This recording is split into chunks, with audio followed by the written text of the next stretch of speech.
Happy Monday. Hey, hey. Woo, good morning, good morning. How was your weekend, child? Y'all, I've been up since 4:45 this morning.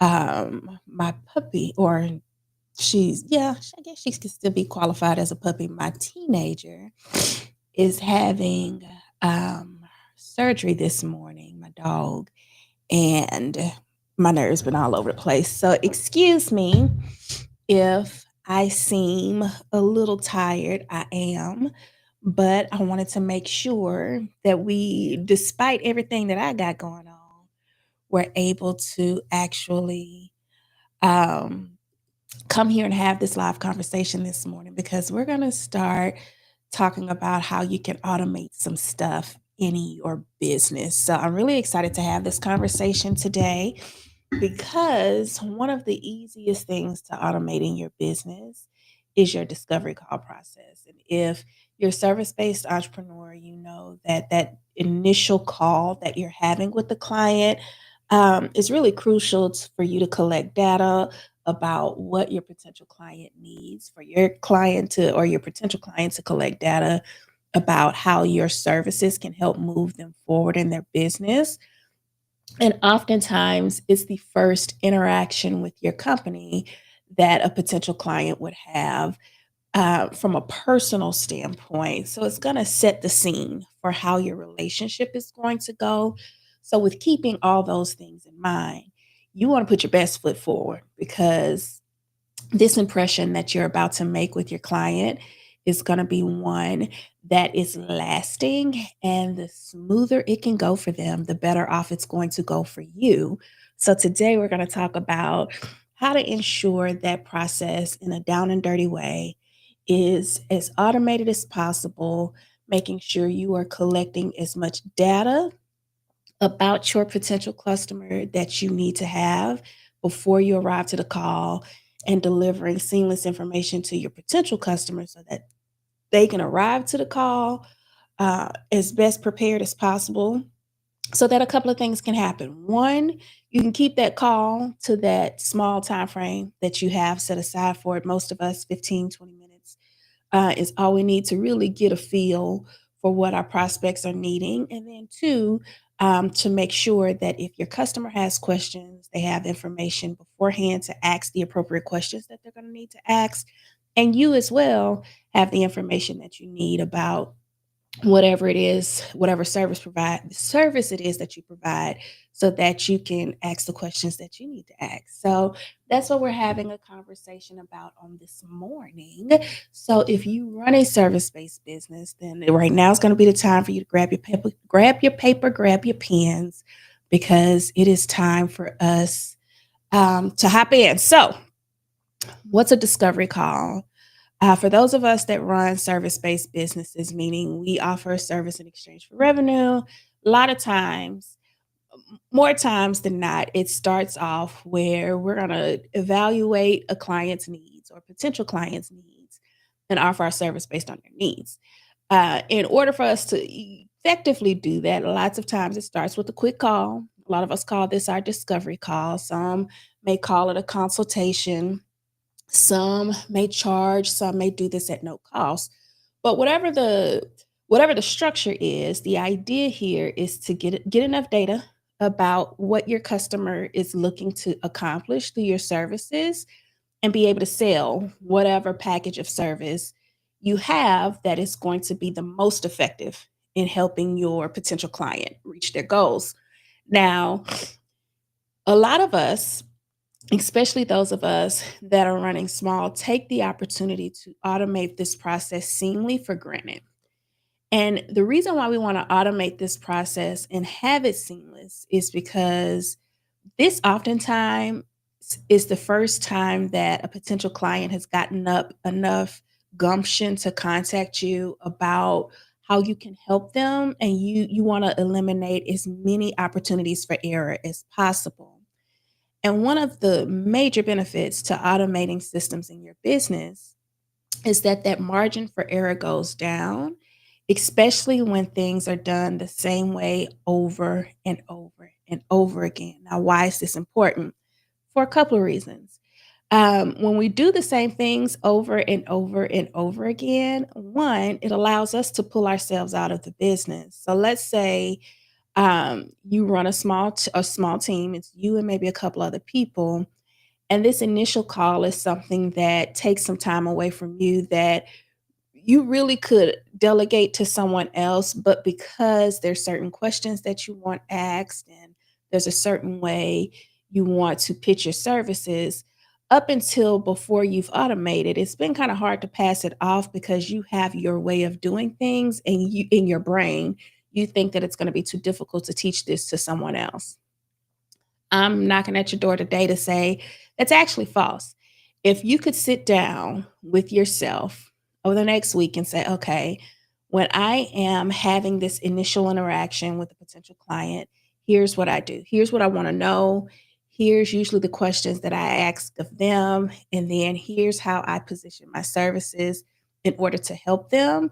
If we structure it in a way, we can then build technology to help us execute that structure, which can then be trained to someone else to do. So, one of the things that's going to be like a prerequisite before you get here is going back and making sure that your services are structured in a way in a good, better, best type situation or packages or however you present your services to ensure that they are systematically the same no matter what. Right. And that you've got two types of clients. I talk about this with the members that are in my K Club. There's two types of people that purchase. One type of person is time sensitive, meaning they need it done. They don't have the time to do it, and they're a little bit more willing to invest whatever investment it takes in order to get it done. And then there's somebody that's budget conscious that maybe they have the time or don't have the time, but they definitely are limited on as far as resources are concerned. So they make decisions based on their budget. So if you have your packages and your services structured in a way where it meets the needs of those two types of buyers, they don't change. So when you're having this initial discovery call with your client, you can be sure that based on the type of questions you're asking, you're going to be able to identify what type of potential client you have in front of you, somebody that's short on cash or short on time, or a combination of the two. And then you're going to have your services in front of you that are going to match either one of those scenarios. Okay.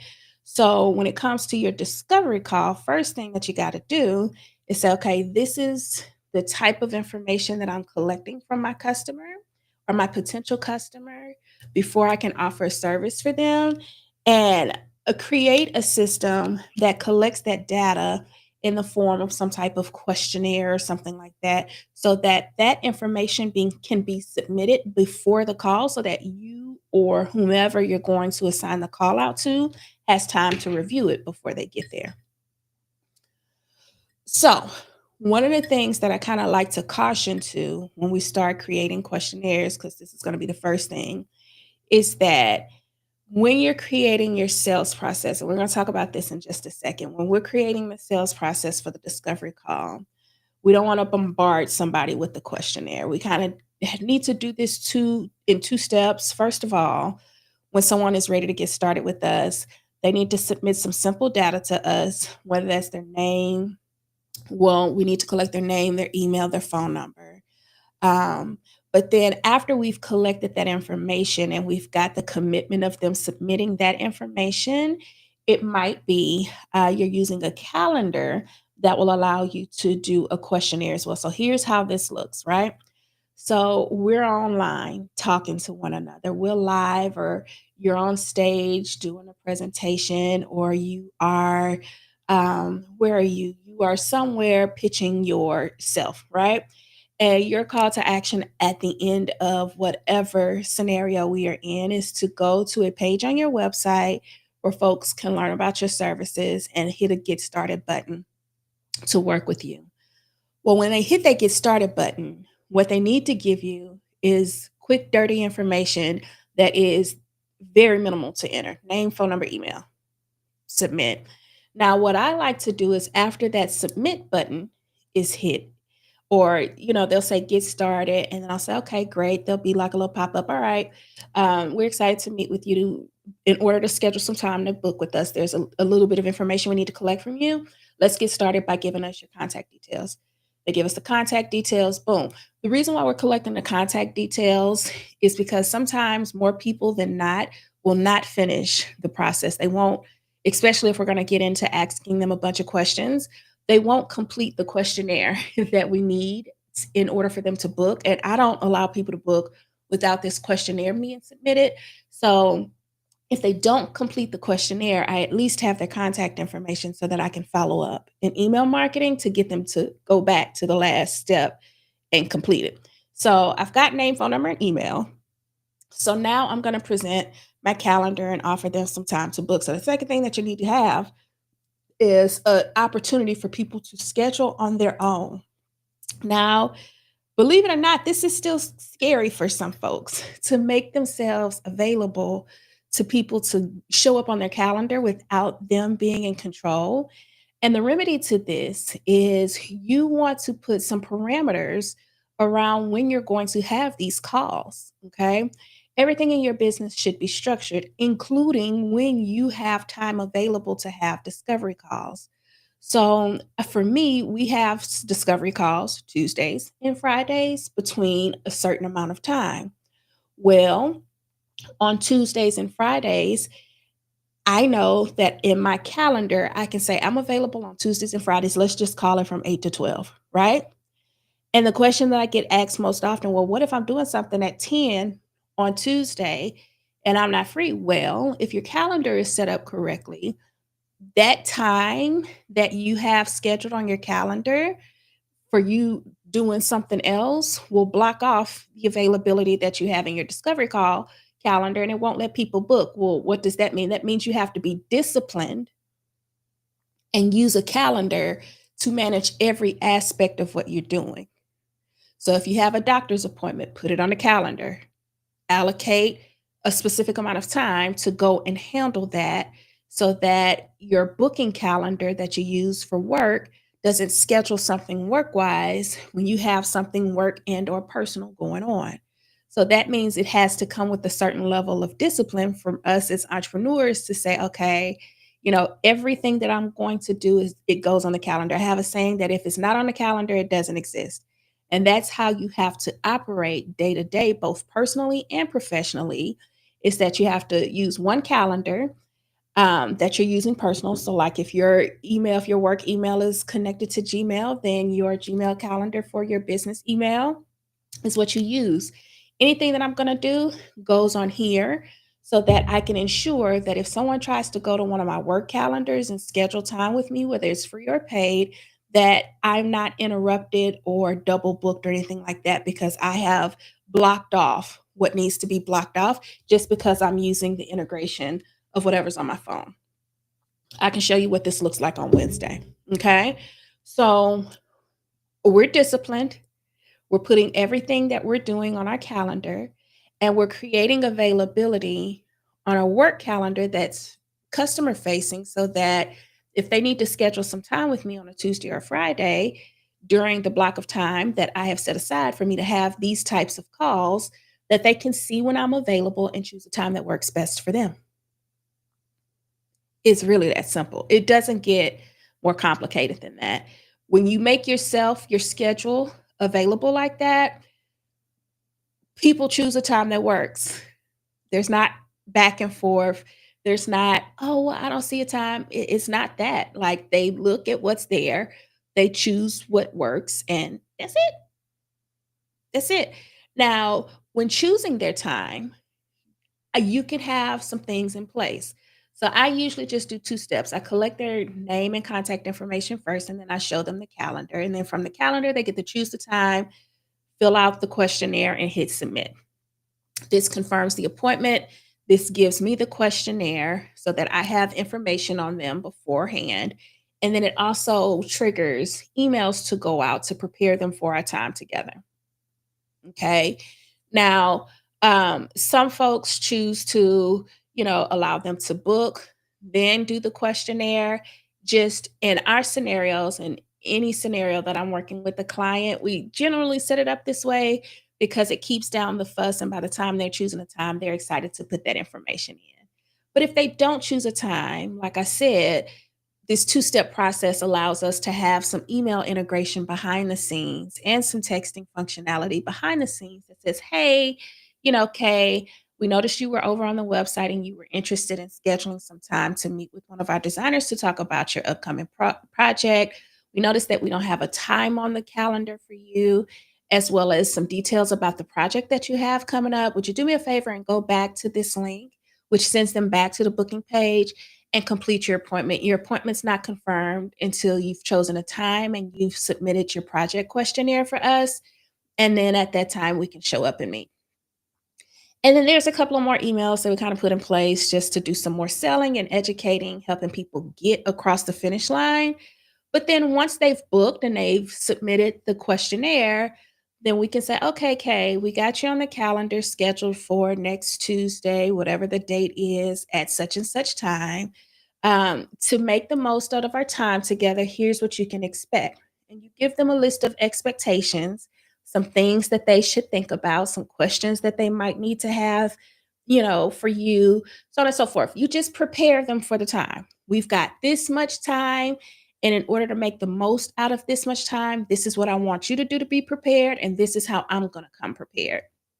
If there's information that you want to send to them, like a how we work type guide, stuff like that, all of those things can be automatically sent to the customer. And then you can show up at the scheduled time, review the project details or whatever your particular questionnaire is for. Review those details, ask your question, allow your customer to ask their questions. When you show up for this call, you've delivered exactly what you said you were going to deliver based on the expectations that were sent out. They got to choose a time that worked for them based off of what you had available. Everybody's happy. Everybody has the information that they need. So when they come, they're informed, you are informed, and you can shorten the time that you have during this sales call to talk about the things that need to be discussed. You can identify which type of buyer you're working with, someone that's budget conscious or time conscious, pitch your packages, and get to sending out the quote. Boom.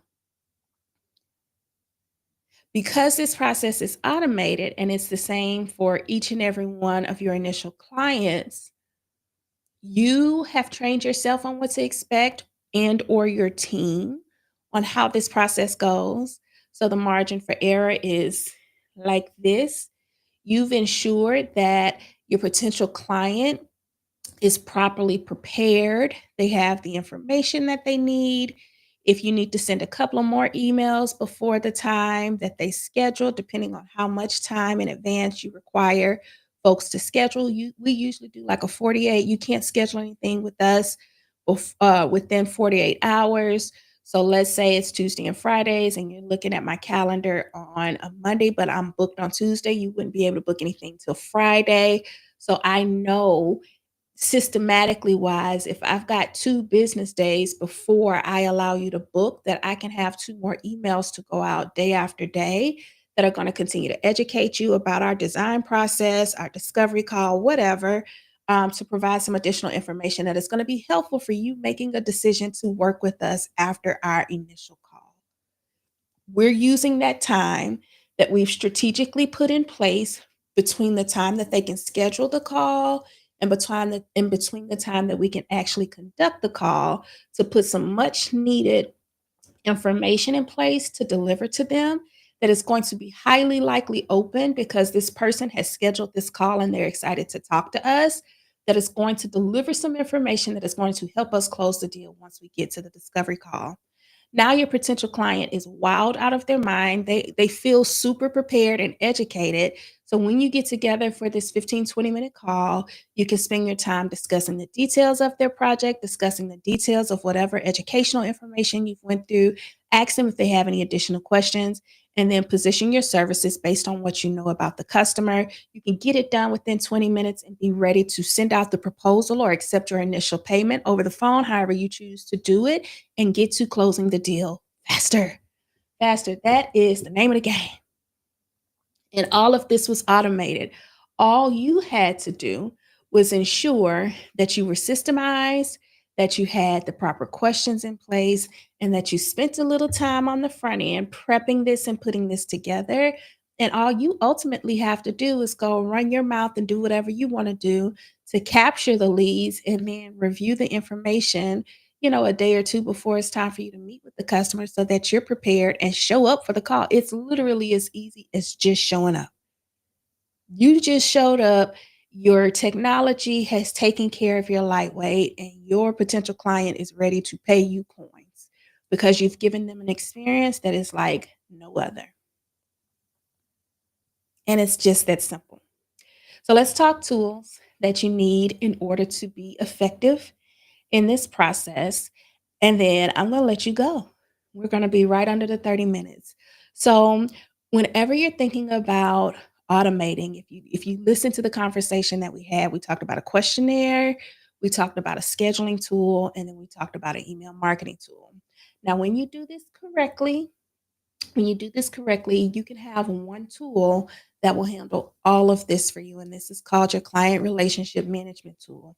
And ultimately, what a client relationship management tool is, or CRM, is a piece of technology that allows you to manage your leads from them becoming a lead to a prospect to an actual sale, and then marketing to a mass group of people all at one time. Now, in the old days, we used to have to do this in separate systems. Like you would have to have a form builder, you would have to have a calendar schedule or something like Calendly or Acuity or something like that. Then you'd have to have an email marketing tool. Well, great news is that you now have the ability to choose one system that will allow you to do it. Tons of you already have some systems in place, but I encourage, especially for folks that have never done this before, I encourage you to minimize the amount of technology you add to your business and try to find one tool that can do the greatest amount of work for you and get that. Even if it means it's a tiny bit more expensive than what you think in your brain, where you're seeing some scheduling tools at like $5, $10 a month. You got your email tools at like $20 a month, and then you got your form builder that's like $29 a month. Like all of those tools cost money, and then you're probably going to need something in between, like a Zapier or something to connect it all together. You're going to quickly get up to over $100 a month. And the great news for you is that you don't have to do that because there's a CRM out there that will cost you less than $100 and will do all of this plus so much more for you, including giving you a phone number, helping you to manage your social media, all the things. Really makes sense to find one place to do it. And I always recommend that you start there because when you start there, and I'm actually going to put a QR code up on line for you, we use a tool called Go High Level that will allow you to do everything. And the reason why we recommend this tool is because it's a very easy tool to get started if you are entry level, and they have great support that's available 24 hours, 7 days a week. That actually understands the tool and can help you manage through it. Now, when you have this tool in place, this allows you to see the potential client come into your business from whatever form you've created for them. It gives you the lead source, where they came from, like the website, and then you can actually see where they are in the journey, quote them, pay for them all in one place. You get to log into one place and manage your entire business. And it makes life and managing this process super, super easy. So, if I'm going to recommend anything for you, it's going to be this. And we will talk on Wednesday and how to get all of this set up. But the most important thing is making sure you have the proper tool in place that allows you to automate this without having to learn 999 different ecosystems. And high level is going to be the way that I would recommend you do it if you're going to be working on it for yourself. We have other tools that we recommend, but those tools require us to be a part of your process. So right now, this is where we're going to start. Okay. All right, my friend. So that is how you can automate your discovery call process, clean things up, make it super, super easy for your customers to schedule time with you and know and understand what they need to have when they show up for the call, you to collect the data that you need to have in order to be properly prepared for your call so that you can keep that initial sales call short and actually get to sending out a quote a lot quicker and get the yes. Okay. That's your discovery call process. Now, tomorrow we're going to come back and talk about your onboarding process after you've had this discovery call. So, if you're like, okay, Kay, that's lightweight, like I already do that, then I want to ask you a question like, are you currently automating your onboarding? Or are you having to customize proposals? Like, how long does that process take you?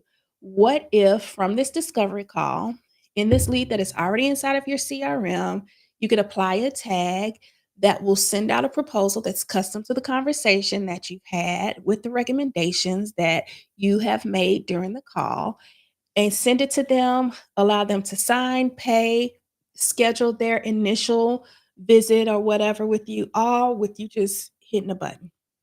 If you can't just hit a button to make that happen, then tomorrow you want to be a part of the call because we're going to be talking about how you go from getting that initial call, getting the yes on the phone, sending the proposal, getting them to sign, and handling all of the follow up with you, all with the click of one button.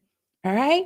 That's it for today's call, guys. It's been a pleasure talking with you, and I will see you back here live tomorrow, same day or same time, 9 a.m. Central Standard Time. Bye now.